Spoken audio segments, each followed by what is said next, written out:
I was always overshadowed by my stepmother and stepfather's favoritism toward my stepsister. Despite my hard work and achievements, since I was 15, I have had to deal with my step-parents' blatant partiality toward my stepsister.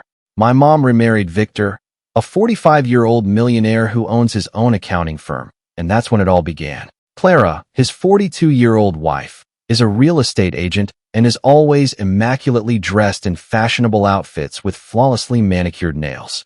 Brooke, their 19-year-old daughter, is the same age as myself. Almost immediately after we moved in together, the first indications of preferential treatment surfaced. Although there was plenty of room in our suburban Connecticut home for everyone, it soon became obvious that Brooke was the queen.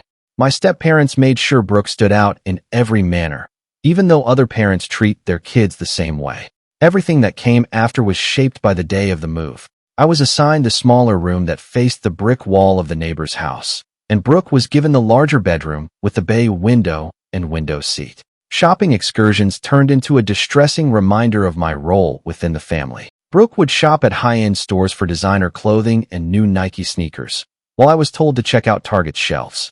Victor gave me a $50 Old Navy gift card the first time this happened, and I recall standing in the mall, watching Clara and Brooke vanish into Nordstrom. He said, "Get whatever you need," and turned to follow them. I will never forget the casual dismissal and the unambiguous message about my position in the family hierarchy. The way they treated us at family time was more painful than the tangible differences. Whenever Brooke talked about her day at supper, Clara and Victor would genuinely listen and lean in to offer follow-up questions. They would hardly look up from their plates when it was my turn to contribute, making merely infrequent MMS or bringing up other topics. I once attempted to spread the word about my victory in the school science fair. Clara cut me off before I could finish, reminding Brooke that her costume fitting for the dance recital was coming soon. It was especially annoying when it came to extracurricular activities. Brooke participated in every activity in which she even remotely expressed interest, including private tennis instruction, dance classes, piano lessons, art workshops, and drama club. I asked to join the school's debate team, which only cost $100 to register, but Clara replied, "We need to be mindful of the budget." The following day, they enrolled Brooke in private swimming lessons that cost $200 per hour because she said she liked the water. Our communal restroom turned into yet another battlefield. Brooke's side was filled with pricey Sephora skincare and makeup, while I utilized cheap brands that I purchased with my stipend, which was a fourth of Brooke's. The towels were also different. I used the simple ones from the hall closet, but she had soft, monogrammed pairs. She was so upset when I inadvertently used one of her face washes by accident that Clara had to create a lockable cabinet for Brooke's particular items. As high school went on, the gap between our intellectual abilities grew more noticeable.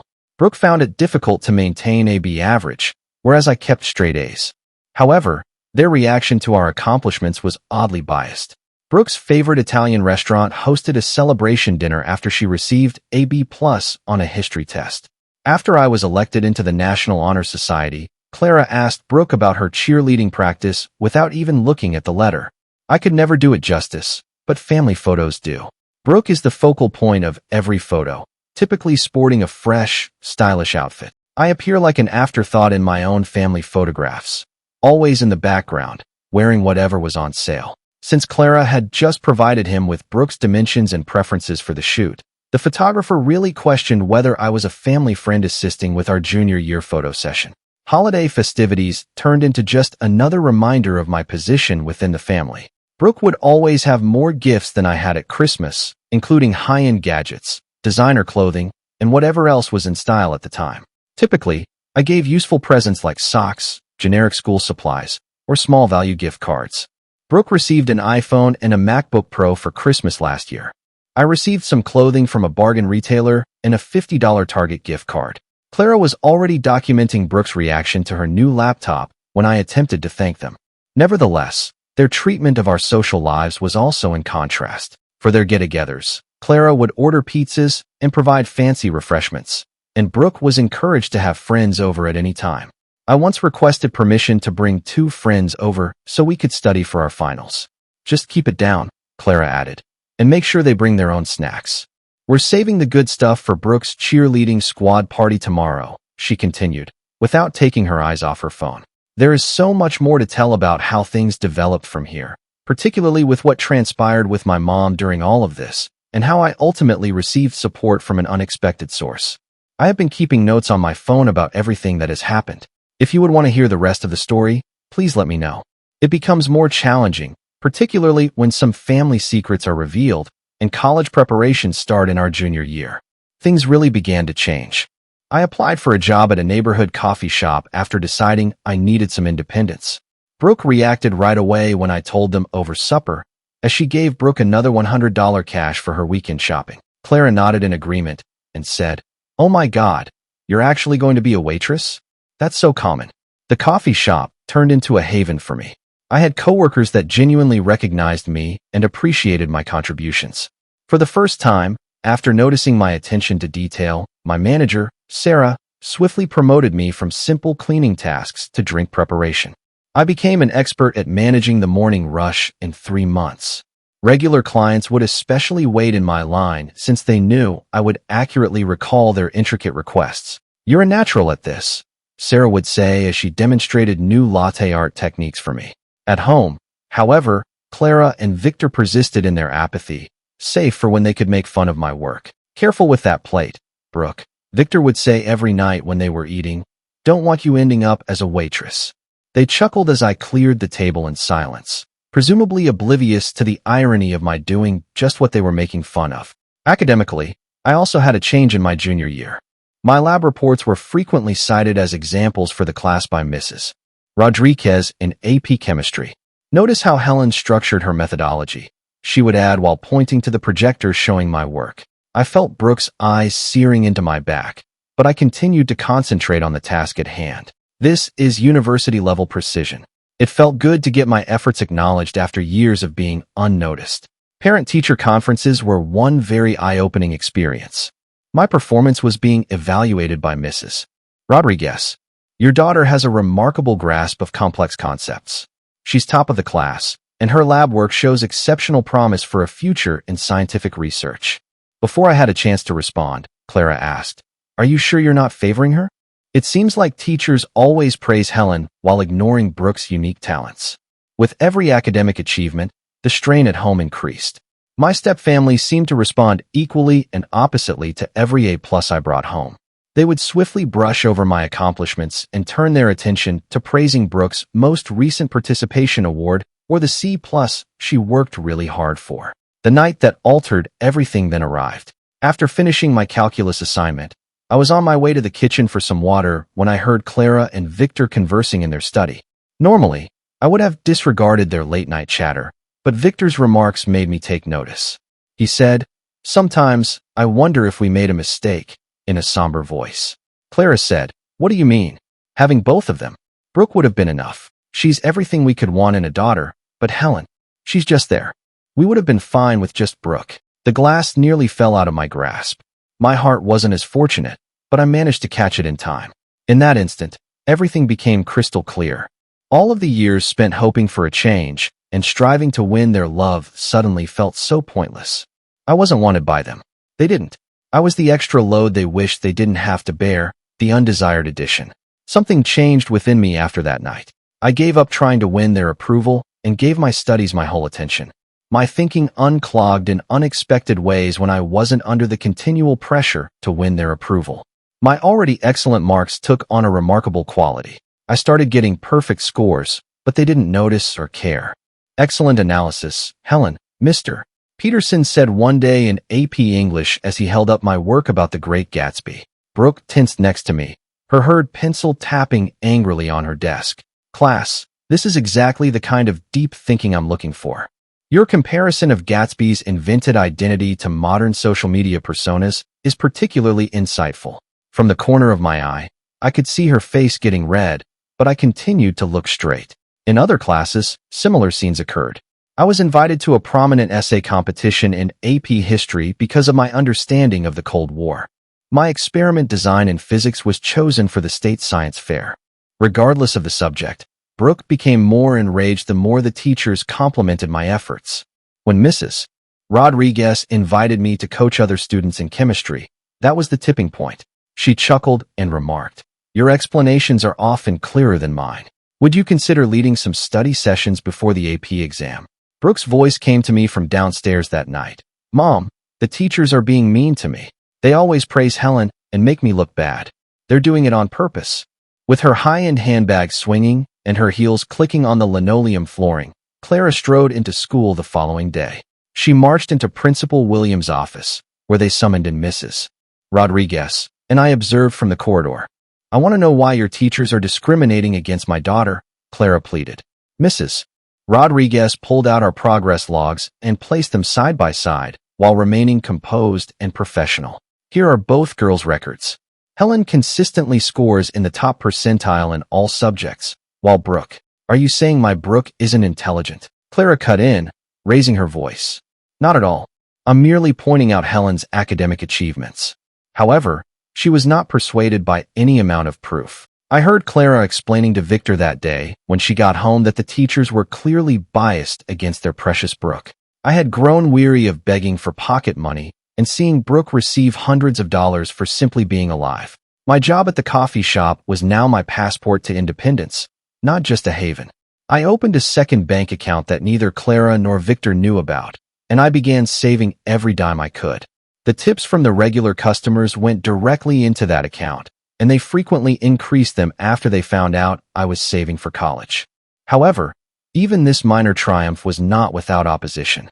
Brooke and her friends would frequently leave their empty cups on the table, purposefully spilling liquids to make my job more difficult, and then loudly comment on how sad it was to see people stuck serving coffee. The message was clear. I wasn't even permitted to excel in a job that they viewed as beneath them. My coworkers noticed and began taking their directions instead. I don't want anything to do with you anymore. You're embarrassing with your tiny house and budget clothes. I've moved up in the world, Clara yelled in a heated phone conversation I had overheard years earlier. She had been speaking to her parents, my grandparents, whom I had never met because they weren't good enough for her new way of life. I sneaked into Clara's home office that evening while she and Brooke were out shopping again, this time for Brooke's pre-graduation wardrobe makeover. I located the location in the older part of town under DF for Do Not Contact in her address book. I felt a mixture of fear and hope when I looked at that address. These were my grandparents. They might genuinely be interested in getting to know me and consider me more than just an unwelcome member of someone else's ideal family. After my shift at the cafe tomorrow, I've made the decision to go see them. I don't know what to anticipate, but I know I have to try. The address is just a few blocks from my workplace, in a neighborhood Clara would likely deem below her. I've been missing the family link for years, but maybe, just maybe, I'll find it now. After I meet them, I'll provide an update. I feel like this could be the start of something significant. I have a feeling that meeting my grandparents could completely alter my destiny, not just my current circumstances. First update. 2 weeks have passed since my last post, and I'm amazed at how much has changed. I was standing in front of a tiny blue house with a well-kept garden after my shift at the cafe that day. Every step I took up the path to my grandparents' house felt heavier than the one before, and my heart was racing. The well-kept grass was covered in lengthy shadows from the late afternoon sun. The door opened when I held up my hand to knock, revealing my grandparents, an elderly couple. The man sported wire-rimmed glasses and a kind smile, and the woman, dressed in a flour-dusted, flowered apron, had her gray hair pulled back in a tidy bun. When I said, "Hello, I'm Helen Matthews. I think you're my grandparents," they gave me a perplexed look. Their mouths fell open at the same time. My grandma said, "Oh my God, Fred," as she put her palm to her mouth. "It's really her. You look just like your mother did at your age." After they invited me in, I found myself seated in their comfortable living room, sipping tea from fine cups as they stared at me intently. Photographs from decades of family history that I was unaware of dotted the walls. Among them, I saw photos of my mother in her teenage years, sporting the same bashful grin I had seen so many times in my own image. Numerous visits followed that initial one. I would spend hours with my grandparents, bringing them cookies and pastries from work while pretending to be working extra shifts at the cafe. They truly cared about every aspect of my life and were excellent listeners. They questioned me in depth about what I was studying after I told them about my AP classes. They offered to help evaluate my essays when I brought up my college applications. Things at school kept getting more intense. Princeton sent me a large envelope one morning. I could hardly open it since my hands were shaking so much. Full academic scholarship. Before leaving for home, I hurried to show my grandparents, and their response was just what I had ever hoped for in a family. As Grandpa continued to remark, "I knew you had it in you, kiddo," Grandma began to cry. When I eventually told Victor and Clara about Princeton, they responded just as I had anticipated, distractedly. Clara remarked, "That's nice, dear," before turning to face Brooke. "Honey, have you decided which state school you're applying to?" My acceptance was entirely forgotten as Brooke sniffed and announced that she was taking a gap year to find herself through travel and self-discovery. Within minutes, they were talking about possible places for Brooke's gap year. After averting a potential catastrophe during a health inspection, I was promoted to shift supervisor at work. A little celebration was thrown for me by my coworkers, who signed a card and produced a homemade cake. It meant more to me than any praise I had ever received at home when my boss, Sarah, called me aside and said, "You're going places, kid. Don't let anyone tell you otherwise." Everything changed once again yesterday. As usual, I went to my grandparents' house after closing the cafe. They looked at each other during our chat, as if they were nervous. "Helen," Grandpa started after clearing his throat, "we need to tell you something." I was astounded by what they disclosed next. As it happens, they are not the humiliatingly impoverished relatives Clara had always talked about. They had put their meager resources in a number of software startups. After Mom severed their relationship, they decided to continue living simply in their comfortable home, even if those investments had paid off handsomely. Grandpa stated, "Your mother left us because she felt we were too poor, too beneath her," using a headshake. "The irony is, we're probably wealthier than she is now. We just don't feel the need to show it off." Grandma said, "We've been waiting for the right moment to help you, and with graduation coming up, this seems perfect." Everything they told me is still being processed by me. I have more to say, but I must exercise caution in what I do next. 2 weeks remain until graduation, and Clara has been hinting about a large family celebration for Brooke, of course, to celebrate Brooke's academic accomplishments. She has already reserved a classy restaurant and invited all of their friends. After I graduate, I'll provide another update. My grandparents claimed they had something planned, and judging by their smiles, I can tell it will be something important. I have a feeling that this day will be remembered by everyone in the family. Second update. The graduation ceremony proceeded according to plan. My step-parents hardly gave a cheer when they mentioned my name as valedictorian. However, they cheered and yelled like if Brooke had just won an Olympic medal when she crossed the stage. Then the shocking news arrived. Clara virtually bounced in her seat when she said, "Girls, we have exciting news. We're celebrating graduation in Hawaii." Over breakfast the following morning. Despite everything, my heart briefly felt better, but I should have known better. You understand, right? Someone has to watch the house, and you have your job at the cafe, honey, Clara said to me, her voice brimming with phony pity. "We only got 3 tickets for us and Brooke." Brooke stirred her orange juice without even trying to disguise her smirk. "Don't worry, sis," she murmured, sounding overly kind. "I'll send you lots of pictures of me living my best life on the beach." I observed them loading their pricey bags into the taxi the following morning from our front door. Brooke turned around and gave a theatrical, enthusiastic wave. "I'll make sure to send you beautiful photos from Hawaii." With trembling hands, I took out my phone and dialed my grandparents as soon as the cab vanished around the corner. When I heard Grandma's voice, the tears I had been suppressing finally came out. They went to Hawaii without me. They just left me here like I'm nothing. I cried. Grandma said, "Oh, sweetheart," in a gentle yet forceful voice. "Come over right now. We still have our own graduation celebration." Still blotting away my tears, I pulled onto their street and drove to their house. At that moment, I spotted something out of the ordinary. A brand new Mercedes C-Class automobile, shining in the summer sun, parked in their driveway next to their small house. It appeared totally out of place. I strolled up to their front door and inquired, "Whose car is that?" Grandpa held up a set of keys, and his eyes glowed. "Yours. Happy graduation, Helen." I was certain I had misheard him, so I stood there with my mouth open. They clarified that they had been waiting for the ideal opportunity to prepare this surprise for weeks. We celebrated with a lovely, handmade graduation meal while we spent the afternoon together.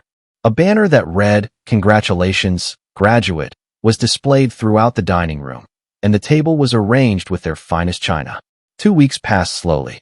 My phone would ring every night with a new alert. Brooke posing on various beaches, dining at fancy restaurants, or relaxing by infinity pools.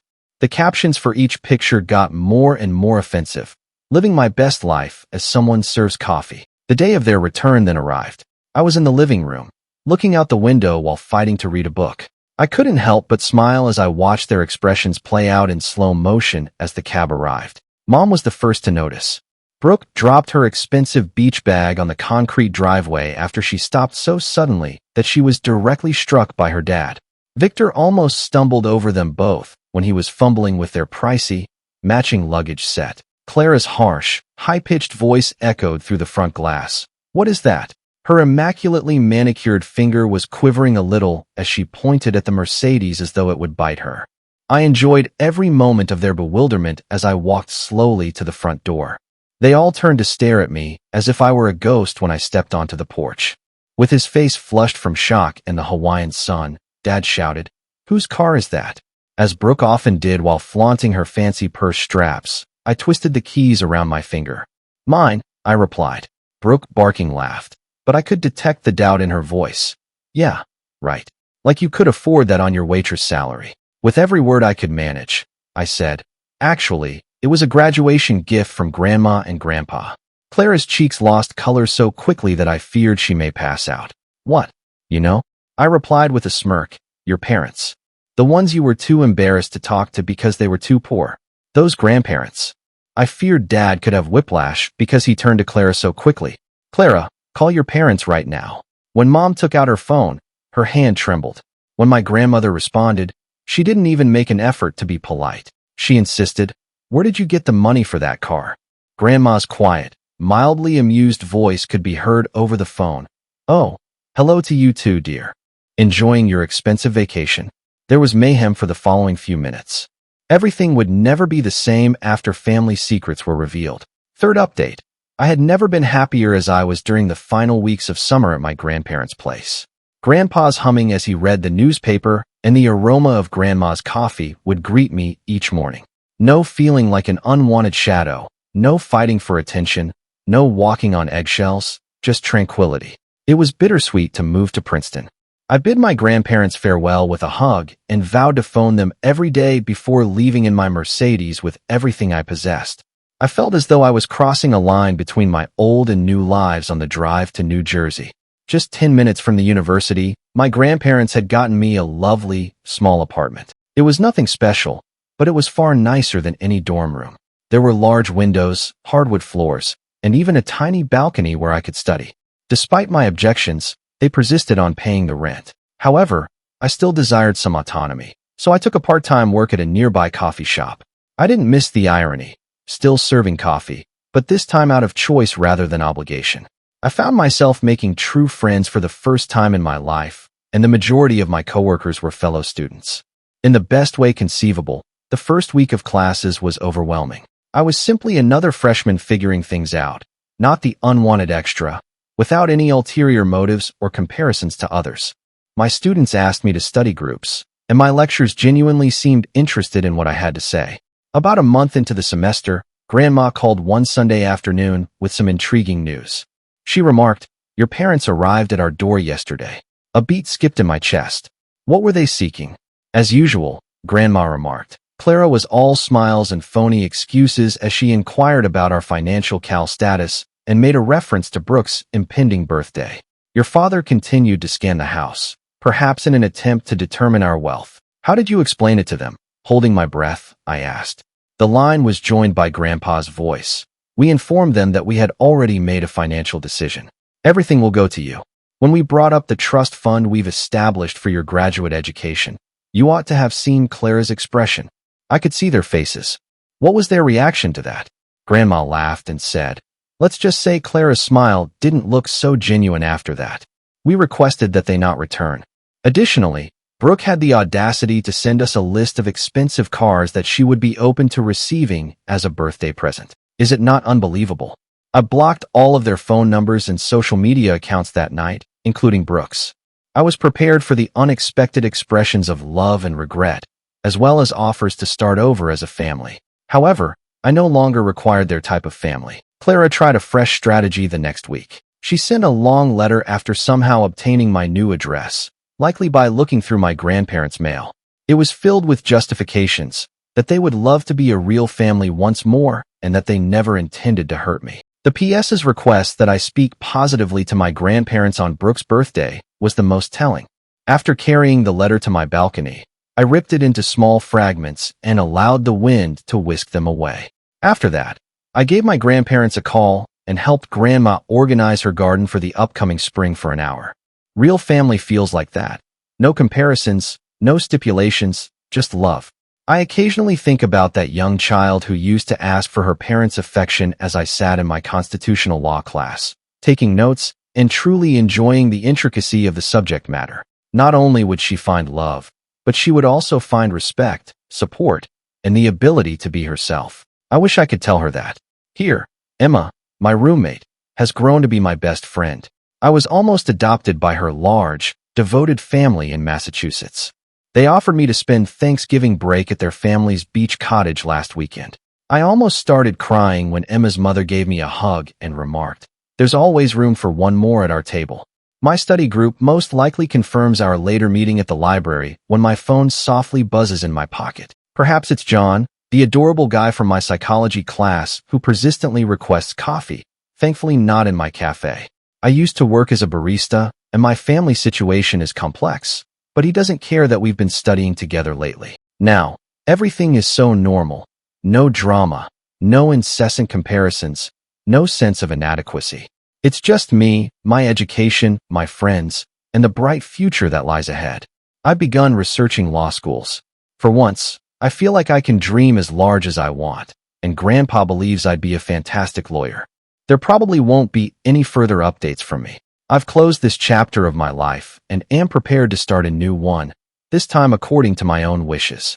I've discovered that it's acceptable when the family you pick is superior to the one you were born into. I appreciate everyone who has followed my journey. You have no idea how much your support has meant. If you find yourself in a similar circumstance, keep in mind that you should not allow someone to make you feel inadequate. You will be loved for who you are by the right people. Thank you for watching. If you haven't subscribed yet, please do so and hit the notification bell to stay updated with more shocking real-life stories happening around you.